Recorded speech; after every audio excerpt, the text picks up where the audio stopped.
हैं, जो गुणों के द्वारा शोभित हैं, सेवित हैं, जो पूजन में सबसे अग्रणी हैं, ऐसे गणपति भगवान को हम सभी प्रणाम करते हैं।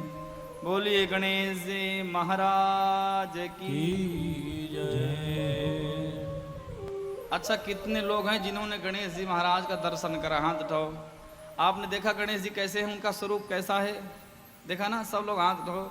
सबने मंदिरों में गणेश जी महाराज को देखा होगा। उनका जो स्वरूप है बड़ा विचित्र है। कैसा? सिर इतना बड़ा। किसका सिर है गणेश जी का बताओ? गजाननम, हाथी का मुख। किसका है? गणेश जी भगवान का सिर इतना बड़ा, आंख छोटी छोटी, कान बड़े बड़े, नाक इतनी बड़ी, पेट बड़ा, हाथ पांव छोटे छोटे। बोलो जय सिया राम। जय श्री। किसी ने कहा महाराज तुम्हारे गणेश जी कैसे हैं? बड़ा इनका अद्भुत रूप है, बड़ा विचित्र है। तो एक साधक ने समझाया गणेश की पूजा का तात्पर्य इतना ही नहीं है कि आपने दुबड़ा घास और 4 लड्डू चढ़ा दिए, 5 सुपारी चढ़ा दिए, हो गए गणेश का पूजन। नहीं नहीं प्यारे, अरे गणेश जी के पूजन का तात्पर्य यह है गणेश जी से कुछ सीखो। गणेश जी का जो स्वरूप है, गणेश जी जगत को समझाना चाहते हैं। मानो गणेश जी कहते हैं कि मेरा सिर इसलिए बड़ा है, जगत के लोगों अपनी सोच ऊंची रखो, अपनी सोच जितना हो सके उतना ऊंची रखो, बड़ा सोचो, परंतु जो आपकी दृष्टि हो, देखने का तरीका हो, बारीकी से देखो। किसी भी कार्य को करने से पूर्व जीव को निगरानी करनी चाहिए बारीकी से। एक एक अक्षर, एक एक शब्द की, एक एक क्षण की कीमत समझ करके जीव को कार्य करना चाहिए। जो दृष्टि होनी चाहिए सूक्ष्म दृष्टि होनी चाहिए, और जो सूक्ष्म दृष्टि होती बड़ी दूर तक देखती है। बोलो जय सिया राम। जय श्री राम। किसी ने कहा चलो महाराज ठीक है, लेकिन इतनी लंबी नाक क्यों लगा दी? अरे भाई छोटी नाक से भी तो सूंघ सकते हैं, हम लोग सूंघ नहीं रहे। सबको छोटी नाक से भी सांस आ रही है जा रही है, तो गणेश जी महाराज को इतनी लंबी नाक लगाने क्या जरूरत थी? बोले गणेश जी महाराज मानो कहते हैं ऐ जीव, अपनी सूंघने की दृष्टि को बढ़ाओ, अर्थात होने वाले शुभ कार्य, अशुभ कार्य, जो आने वाला समय हो उसको दूर से भांप जाओ। जो व्यापारी होता है उसकी जो सूंघने की क्षमता होती बड़ी दूर तक होती है। व्यापारी किसी सड़क पर जाता है तो जमीन देख के बताता है भाई साहब यहाँ प्लॉटिंग होगी, पक्का यहाँ आबादी होगी। क्यों? क्योंकि उसने गणेश जी महाराज से सीखा है सोच ऊंची, दृष्टि बारीक, और आने वाले समय को भांपना सीखा है। जिसने ये नहीं सीखा वो जीव जगत में कैसे रहेगा? आपके पास कोई आ रहा है, आपकी छठी इंद्रिय कार्य ही नहीं कर रही, ये व्यक्ति किस लिए आ रहा है, कैसे आ रहा है? आप उसके हाव भाव को नहीं समझ पा रहे हैं, तो प्यारे एक दिन आप धोखा खा जाएंगे। इसलिए यदि आपके पास कोई आता है, आपके पास से कोई जाता है, तो उसके हाव भाव को समझने का प्रयास करो। बोले ठीक है महाराज, लेकिन इतने बड़े बड़े कान क्यों लगाए? अरे छोटे कानों से भी तो सुना जा सकता था।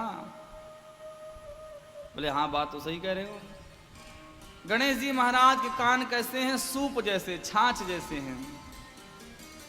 मानो गणेश जी कहते हैं कि जब किसी से कोई बात सुनो तो अपने काम की बात रखो, बाकी सब उड़ा दो। साधु ऐसा चाहिए जैसे सूप सुभाए, सार सार गही रहा थोथा दे उड़ा। बोले जगत के जीवों, अगर हर किसी के पास बैठ के हर चीज तुम लेने लगोगे तो पागल हो जाओगे। इसलिए अपने काम की वस्तु लो और वहां से चलते बनो। बोलो जय सिया राम। जय श्री राम। ठीक है महाराज, ये भी हमने माना, लेकिन इतना बड़ा पेट क्यों? क्या खाने के लिए? बोले नहीं, खाने के लिए नहीं, ये पेट पचाने के लिए है। क्या पचाने के लिए?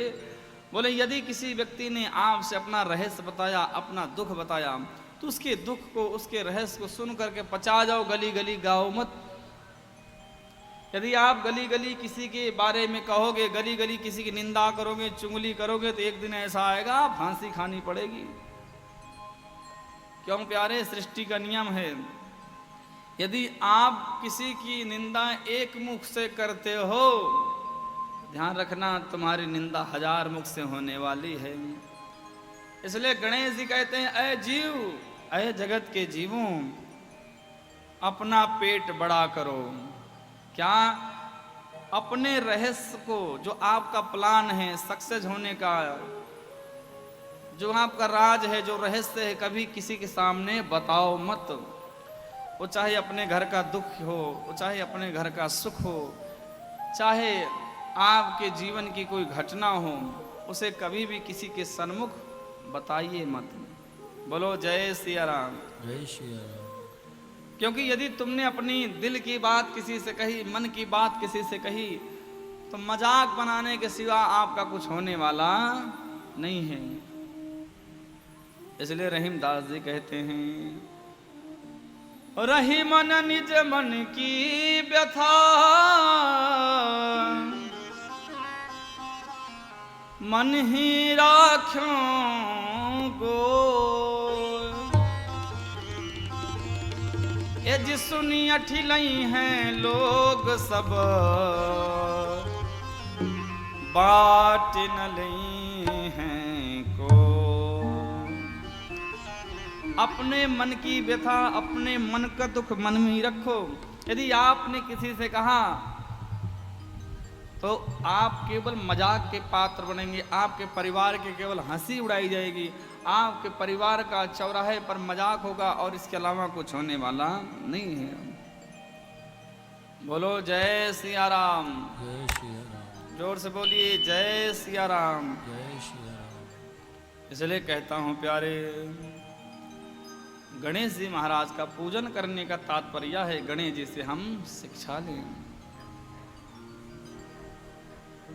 गणेश जी महाराज की 4 भुजाएं हैं, और एक हाथ में गणेश जी के लड्डू है, एक में रस्सी है, एक हाथ में गणेश जी के अस्त्र है, और एक हाथ से गणेश जी सबको आशीर्वाद दे रहे हैं।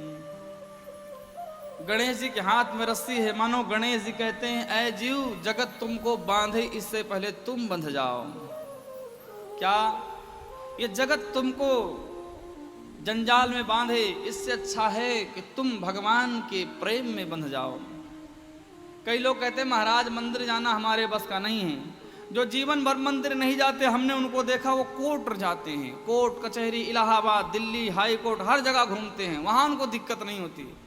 यदि तुमने मंदिर गए होते, तुमने राम का चरित्र सुना होता, तुमने राम कथा सुनी होती, तुमने कृष्ण कथा सुनी होती, तुमने भगवान से प्रेम करा होता, तो तुम्हें कोर्ट कचहरी के चक्कर ना लगाने पड़ते।